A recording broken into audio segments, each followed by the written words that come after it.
I made time. Why do look like a more attractive Thai dollar sign? I made time. All right, bro. I made time to go see Weapons, by the way. Oh my, look at niggas, bro. Holy shit. I'm on 2 tickets? Yeah, all right, bro. Anyway. When I tell you that was the most crazy movie I have ever watched. The ending scene is messed up, but it had me dying laughing. See, this is where there's a disconnect, right? This will let y'all know where I'm at with this movie, just by the rating alone. I'm thinking about 3.5. I'm thinking about 3.5. Heard it was overhyped. Everything is overhyped. I'm not going to use that as a critique against the movie, though. Almost everything that you see is overhyped. As soon as you see Rotten Tomatoes gave this movie 100% out of 100 for the first 4 reviews, or you see there's a tweet from some account that you've never seen before with a pre-tweet saying about to go see Sinners or about to go see Weapons, then they come out after, this was the greatest movie I've ever seen in my life. That's not the fault of the movie of itself. I mean, sometimes it is. Sometimes there's marketing involved to make that type of stuff seem organic, but a lot of time it's just people, you know what I'm saying, hyping up the release of the new thing that's out. And I will say this.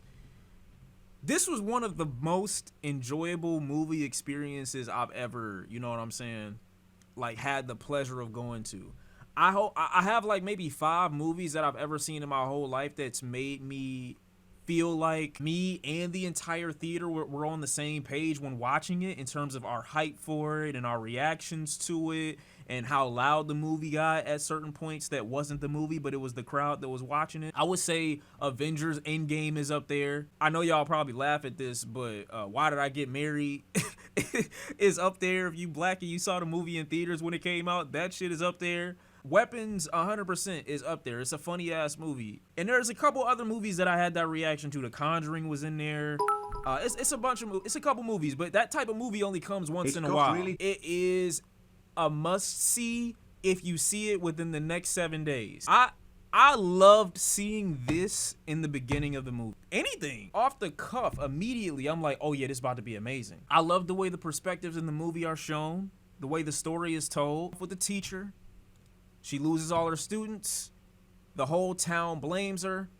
Angry parents, understandably so. They all think she has something to do with it. We find out at some part in the movie that the teacher has a shoddy past. You know what I'm saying? She's got a very unprofessional work history. She's done something with a previous teacher at another school before.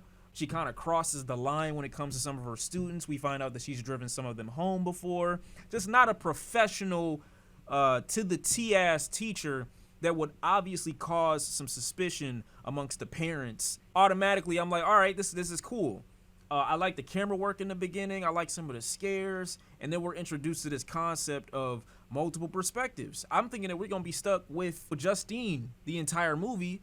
And then we get a transition into Archer. I think that's his name. Is Archer's name? He's the father.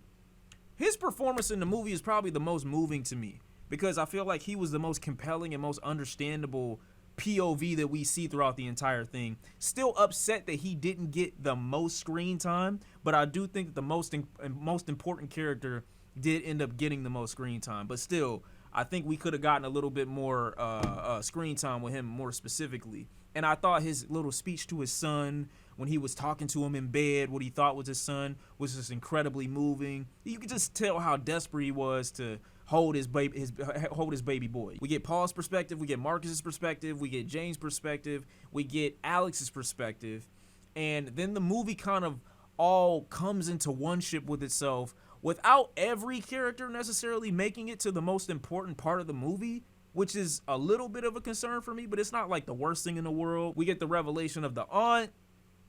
We see where all the children are. Shit just start happening, you know what I'm saying? And before you know it, cannibalism basically, I feel like, has a similar trajectory as Barbarian. Well, not technically cannibalism, but you know, ripping somebody to shreds is basically the same thing. I feel like bare hands. I don't know.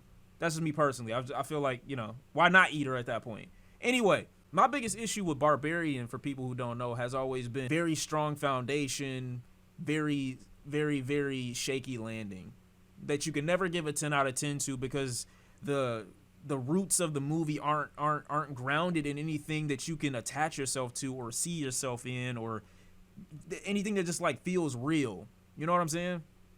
And while I do understand that that's not necessarily how all movies have to be told, I still do like want there to be some level of seriousness to it that can make me feel like, damn, the terrifying element to this is that it can actually happen. And when we get to the revelation about the aunt in the movie, I'm like, well, what the fuck is this? Where'd she come from? It just threw me off, because the movie up until that point had done, I feel like, a pretty good job of leading us into what a compelling story would be in terms of like a mystery / thriller / suspense. And these kids might actually be in some genuine danger. Not to say that they weren't, but danger of something that you could like fight back against, not a fucking witch. Like, I wasn't thinking that when I would see weapons that I was gonna see some crazy old lady dressed as a fucking clown, you know what I'm saying, controlling them all with a branch and some hair, you know what I'm saying, and pricking her finger. That's just me personally. So the director still went with the out of the way ass ideas as the premise of this movie. Again, that doesn't mean that it was bad. The performances, I think, were great. There were some really good scares in this movie. 3 that will stick with me. And I'm not a dude that gets scared by much, especially movies that are rooted in anything witchcraft or supernatural. These movies do nothing to me generally. But there were 3 shots that were, I thought, the best of the entire film. The first one, and I don't think that this is a great moment. This is also one of my biggest issues with the movie. But in the beginning, when we see Justine lean her shoulder over to check if anything's in her house after she wakes up from her nightmare, and then the camera pans over with her, and then she's not seeing anything, and then she lays back, and then boom. That was great. I feel like that was one of the first ones. I'm like, oh shit, nobody was expecting. Why are you up there? Number 1. Number 2, when Paul is coming out of the house and James sees him from the car, the way he's walking towards the whip is the most terrifying rush dash to a frame to a shot I've seen in recent years. That shit's been sticking with me for like, I haven't stopped thinking about that for whatever reason. It's like the way he's walking, I'm just like, I would be terrified if I ever seen some shit like this in the middle of the night and there's a dark figure walking toward me. It would kill me. It really would kill me. I give up before I even started running. And the last one is when Alex is being chased by his parents after he steps over the salt. Many different rooms that he tries to go in to escape them, and then the frame of his mother bursting her head through the door like some Here's Johnny ass shit. I thought that was perfect. Those 3 parts of the movie in terms of like scares or building anxiety, rising tension, and giving you like a bit of a rush, those were great. I loved all 3 of those parts. Another strong, I think, element to this movie is how they decided to tell the story. It's not really so conventional. They tell it through multiple different perspectives, multiple POVs. I think we get 5 or 6 different character POVs, which I still think is one of the movie's biggest issues, but I do like the originality in the way the story is told. And then once we get to a certain point, it switches to regular storytelling again. It goes back to, now that you've seen everything, you know what everybody experienced, here's the rest of the movie, enjoy. You get what I'm saying? I would have never seen this movie if it was marketed as regular people are abducted and you saw a bunch of adults Naruto running through their neighborhood. I would have never watched this movie. Anytime you involve children in horror, it's an easy box office, you know what I'm saying, interest or spectacle, because you gotta protect the kids. You gotta make sure the children are safe. Anytime that's in danger or you're putting that in jeopardy, it's like, whoa, I gotta see this. Like, this movie goes nowhere if they're like, oh yeah, abducted adults, you know what I'm saying, running through their neighborhood with their arms all the way in the back and nobody can find them. Nobody gives a fuck about grown people. They don't.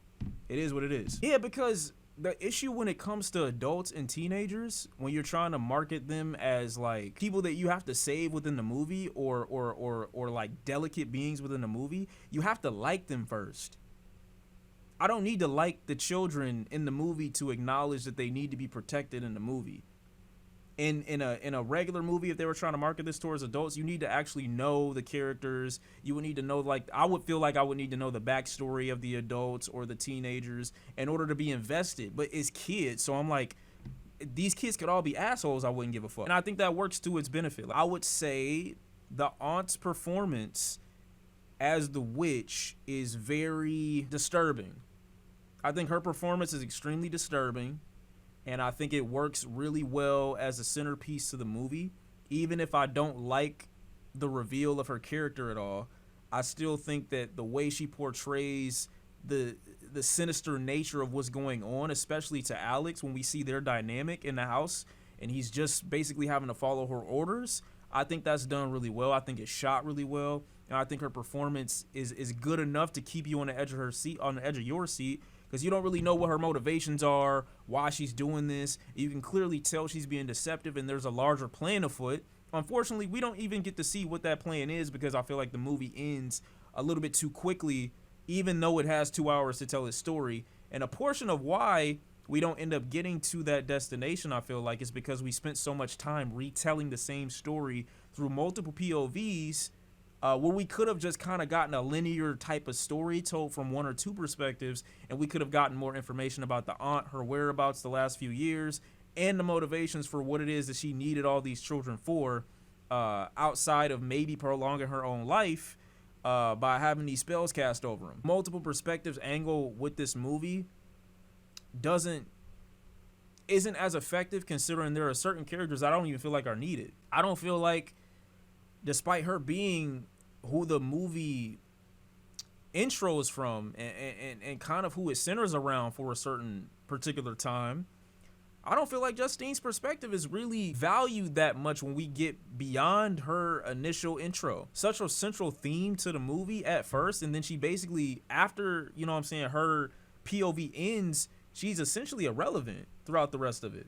You know what I'm saying? Don't get me wrong, she does still play a role, and her performance is still good, but I don't feel like she's needed in the same way I don't feel like Paul is needed. In the same way I don't feel like, despite his humor and his comedic relief, I don't really feel like James is needed like that. The people that I feel like have the most value to the story are undoubtedly Alex, Archer, and Gladys, who is the aunt, and Archer being the father. But everybody else, I feel like, could take a back seat and we could see some of their point of view, but having entire moments dedicated to their version of events, I feel like wastes a lot of time. That uses up a lot of screen time where we otherwise could have gotten more information on where the aunt came from and why she chose her sister of all people to use for this spell to potentially extend her life or not. I don't know what the reason for that was. Why couldn't she do this anywhere? Couldn't she have done this wherever she was before she came over here? Couldn't she have done this at a home to old people? I mean, maybe children have like the most youth, and maybe that's why you would have wanted to use them, but we don't even get to see what she wanted to use these kids for. Also, I know for a fact all these people had to smell like shit. Alex was feeding them every single day. They didn't take a shit once. They didn't use the bathroom. I know they did. Also, Marcus, you are the nastiest nigga of all time. His partner decided to bring out mad shaboing boings, raw dogs. I don't even think there was ketchup on it. It was just straight mustard in a bun. There were carrots on the side, and there was like some cream. I'm like, what the fuck is going on in y'all's stomach? You know, that was the most disgusting part of the movie by far. I remember visibly wanting to vomit as soon as I saw it. But the part that I think was the worst part of the movie was Justin Long's inclusion. I wanted to walk out of the theater so badly when I saw his face, because I felt like as soon as he showed up, the director was trolling the audience. Like, y'all remember what happened last time you saw this nigga's face on the screen? Yes, and that's why I'm about to walk out right now. Luckily, I feel like it was just a troll, a master troll, and they decided, you know what, we're not gonna do it this time. But we could've, but we're not gonna do it. We could've though. He in here. But nah, we gonna chill this time. We're not gonna do too much. But it is no surprise to me that as soon as he gets introduced, that's when the movie starts having some issues. I'm sorry. As soon as his face pops up anywhere, like, he's gonna be one of my most hated humans of all time because he ruins shit. The movie's humor is actually a surprising element. You think with a movie like this that centers around what it centers around, it wouldn't be funny at all. It wouldn't be anything to laugh at. It wouldn't be anything to like, oh my God, why would they do that? Or why would they say that? There's a part in the movie where Archer is beating the shit out of James, and he just keeps coming back. He keeps Like, and it's a joke that does not get old. Like, he gets up the first time, all right, that's funny. He gets up the second time, oh, it's still funny. The third, the fourth, the fifth, the sixth, it's still funny up until he gets pushed into the basement and he sees where all the kids are. They could have done that they could have kept that on loop for probably 20 more attempts and I still would have laughed. It just didn't get old. The biggest issue or downturn I feel like the movie has is when the aunt gets introduced. Why is Justine seeing the aunt in her dreams? The aunt goes out of her way to make sure that she's not visible to the world around her and to stay low key in the house, so not to raise suspicion and draw the police closer to her home or anyone that could potentially thwart her plans or get in the way. So why the fuck would you show up in people's dreams unnecessarily to alert them or do anything? Why is Justine seeing her in her dreams and she's never seen her before? The very first time we see the aunt pop up, I'm like, what the fuck is that? When James sees her, why is she showing herself to anyone? That doesn't make any sense to me. And I want to use headcanon and be like, well, maybe Justine felt so strongly for her students that, you know, she could feel the energy from Gladys's spell. And so she conjured up an image of her in her mind while she was asleep. Same thing with, Archer. And that's why he saw her in her dream. But then I'm like, well, if I can use headcanon for that, why can't I use headcanon and be like, shouldn't Alex be able to cry out to his parents and they break the spell because they realize they're about to kill their son? Like, either it works or it doesn't, I feel like. And I don't like that element to the movie. I feel like it goes against the point of her even being covert in any way. I feel like she's telling on herself, ratting herself out, and for nothing. Her showing up to Marcus's place makes sense because he was the biggest threat, trying to, get, I think, CPS to intervene. But he would have been the only one I felt like that she would have needed to show her face for. Everybody else is like, why are you doing that? Why are you even out? It is insane. And that's one thing that the director for this movie does. I mean, we see him do it in Barbarian, and while that was a huge shift in tone and in movie, I feel like this one was done in a lesser, like, the jump in this movie was way less big, but it still was a jump. You know what I'm saying? Considering what it started out as and what it ended up being. Gun in the Sky was random as hell, but it's supposed to symbolize school shootings. I don't think that at all. I do think there's an undertone here of protect the children. Like, there's a failure of the police system when it comes to looking for the children. Obviously, they're doing a dog shit job of it. We get the narration from the kid in the beginning saying that they wanted this to be under the radar, sure, but I don't feel like the movie is ever intentional about telling you those things. I feel like it's very, like, it just happens to be that way because it happens to be that way. I don't feel like anything greater. I don't think there's a greater point being made out of it. That's another scene I think is done really well too. When the mom walks out of the house dark in the middle of the night and Justine's asleep in the car, and then she stops at the window and then she opens the car door in the back and then you see the scissors come up. I'm like, oh shit, we don't know what's about to happen. Like, that was another really well shot scene in the movie. So I give him about 4 really well shot scenes in the movie. Actually 5. There's a scene where all the kids are chasing Gladys, and it's comical after a certain point. It's comical. It almost feels like some Scooby-Doo shit when you're seeing other perspectives see what's happening to her, and it's really hard to take it seriously. She's running through the house of random neighbors, and then the kids bursting through the walls and through the glass and everything. It was funny. But then there's this one part where it goes from funny to, oh shit, nah, this is real. Like, you really about to, she really about to, like, die right now. The one little girl was on a fucking mission. She ran through the screen door. She ran through 2 full bodies of glass, through a house, and the stomps, the weight to this little girl, you could just feel it felt like a full blown, like Archer said at one point, it felt like a heat-seeking missile. Even though I hate that line, it's really cringe to put it in the movie because it sounds like something that a director would say and tell their actor to say in the movie, not something that you would come up with and say on your own when you're describing what you're describing right now. But it really felt like, nah, like, this kid is going to demolish this lady. Like it's she was on her ass. There was no escaping that. Absurdism and horror is a great combo. I don't think so, only because like I'm the type of person I need to be able to take a movie serious to be genuinely afraid of it. And not to say that horror has to always be like that. There's elements of horror movies that I think can be humorous but still maintain like the effectiveness of them. But I don't think this is one of those movies. And that's not always the movie's fault. A portion of it could be the viewer's fault. Some of it is my fault for not really being afraid of anything that I couldn't see myself in. I can't see myself in this position. That being said, there's nothing wrong with taking away whatever you want to take from a movie like this. But when the movie ends up like not being rooted in anything that's like super real for the most part, and I'm talking about the antagonist, not necessarily the movie you couldn't draw any real world like comparisons to.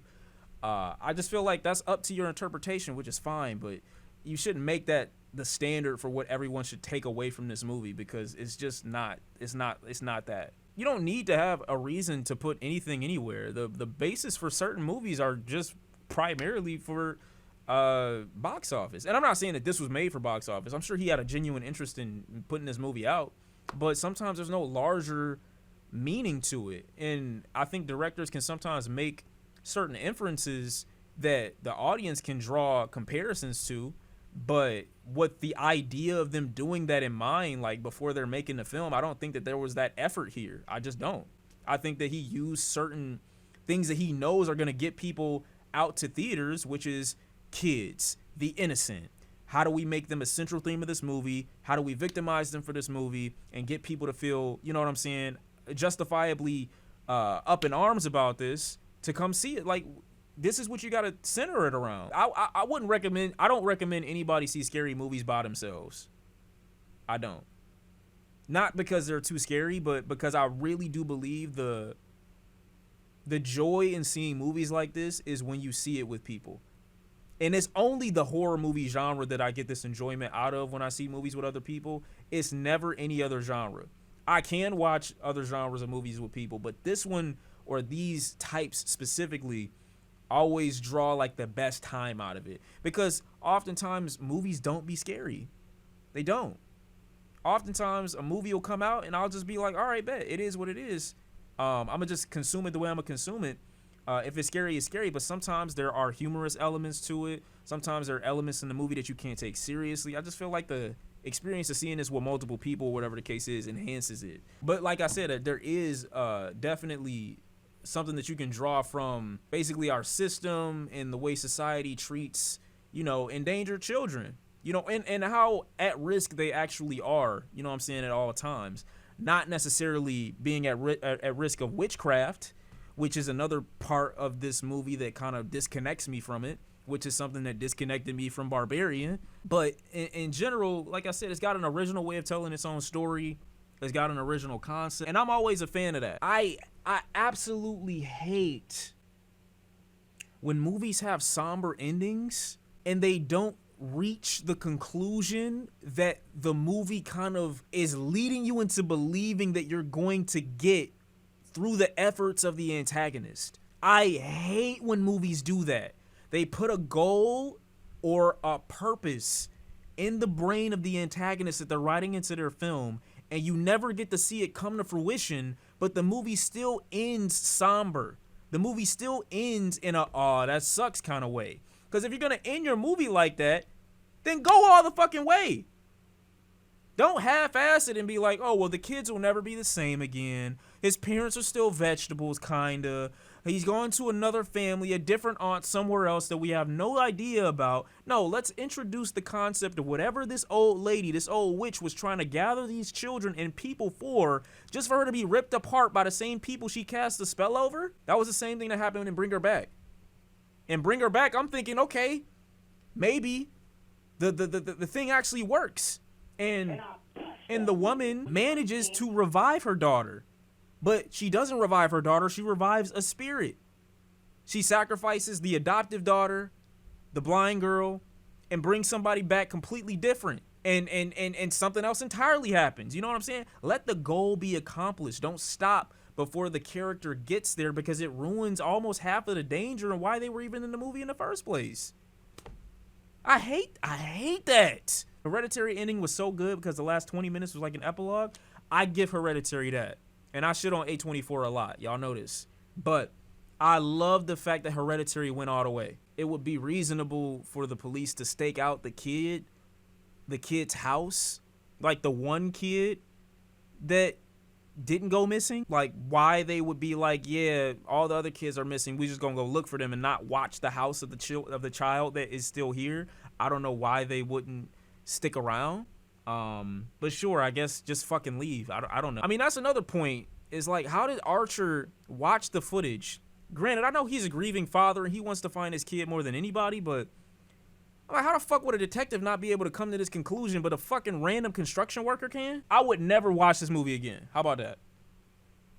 Definitely a movie that I think is worth seeing, but never something that I would ever see. That don't take more than, I don't know, 5 minutes of fucking dialogue. You could give me the same story told 6 different times from 6 different perspectives. I can't know where the aunt came from. I don't get a chapter where the aunt is the main POV. Are you fucking... I almost said the R word. Are you stupid? We get mad POVs in a movie. Why not the aunt? Who gives a fuck? I thought when I came into this movie, I 100% thought that it would be rooted in a lot more realism. You know what I'm saying? That's what I thought with Longlegs. Well, I didn't think that. I thought Longlegs was gonna have some supernatural activity to it, but not to a point where it would border like the Conjuring levels, you know what I mean? But it ended up being whatever it was. This movie, I thought, okay, missing children, there's a reason why they all left. Perhaps there's something supernatural going on, but there's gonna be a real life investigation. All the town is basically gonna be invested into trying to figure out where these people are. I got a Prisoners vibe. So I was just easily on board because I remember how great of an experience that was and how you could feel the grief of every parent and how you could feel the weight and the suspense of who did it and why and where are they and do they finally have the right person. Like, that's what I was feeling like on its own merit. There was a lot to like about the movie, a lot that I didn't like. I would recommend it at least once. You gotta go see this with your peoples. You know, what's better, Barbarian or Weapons? I'm still taking the first half of Barbarian over this whole movie. I think that the director for Barbarian captured lightning in a bottle when he was writing the first half of Barbarian. I do. I feel like it was still rooted closer in reality to some extent than Weapons. Not to say that Weapons is a bad movie by default or by that comparison. I don't feel that way. I don't think Weapons is a bad movie at all. I just feel like, you know, I feel like I need a little bit more. How the fuck do they put the intensity of the movie to an absolute million and then dropped it immediately by giving us a completely different character unrelated to the attack, and then don't bring us back to that moment until 2 stories later. 2 perspectives later is when we get the conclusion to why Marcus is the way he's being right now. Holy shit. But yeah, Alex, I definitely felt the worst for. You know, if I had to feel emotional about anybody, it would have been for the kid. We seeing his POV, him being threatened and given ultimatums by the aunt. You know what I'm saying? Having to feed his entire classroom, having to feed his parents, and then it ultimately still meaning nothing when he ends up breaking the spell. It sucks. It's a horrible ending for him because he's just trying to put things back to normal. You know what I'm saying? He never did anything wrong to anybody. He's just trying to do what he can. Even the first day, you see when his parents don't pick him up, he walks home. You know what I'm saying? He comes home terrified, seeing his father and his mom just at the dinner table. You know, he's stuck with this woman that he don't know. It's just like, oh, come on, man. Like, that's fucked up. So that he was definitely the most needed out of anybody. But as far as like Marcus and James and Paul, I didn't really feel like that was necessary. I feel like this whole thing could have been told from Justine, Archer, and Alex's POV, and then we would have possibly had time for Gladys's point of view. There's a way that we can keep this movie rooted in real life and still make it scary. And I feel like that's what we're losing the element of how do we make this feel like it can happen? Because those are the only films I've ever watched that have given me genuine scares, is feeling like this is a possibility. I don't feel like a witch telling a kid to go collect the possessions of children in your classroom so I could put them under a spell so they can leave at 2:17 in the middle of the night voluntarily, even though it's not voluntarily, but it'll appear that way to people that don't know what's going on. I don't feel like that'll ever happen. What I did think that was a good thing that they could have leaned more into is the paranoia that Justine had in the beginning of the movie. That's what I felt like they could have leaned more into. I felt like when she was opening the door in the middle of the night and her random door knocks and her getting phone calls from the other parents that wanted to make sure something happened to her because they thought that she had something to do with it, I thought, yo, that's actually very scary. The paranoia and the feeling like you're being stalked and being pursued, I thought that was great. Great filmography in the beginning, great cinematography in the beginning, great anxiety building, I thought was pretty good. And then we just veer off into something completely different, you know what I'm saying? If anybody has ever seen The Watcher, and I've recommended this movie before, that's a movie that gave me a genuine scare. That's a movie that I felt like built on top of the paranoia and the fear of being stalked. And they added an element to it and built on top of it throughout the entire movie that was scary enough to hold it over. They didn't need to create some demon. They didn't need to create some witch or some like supernatural entity to add like horror to the movie. Like they built on something that was real. They built on something that like actually happens, and I appreciated that. I love that about that particular movie. I thought they could have added a lot of those elements here. So if it's within the first week or two, if it's dropped, like I said, go see it. Go see it now. Go see it now. But don't wait beyond its first like month of being in theaters to go see it. I feel like that's just me personally.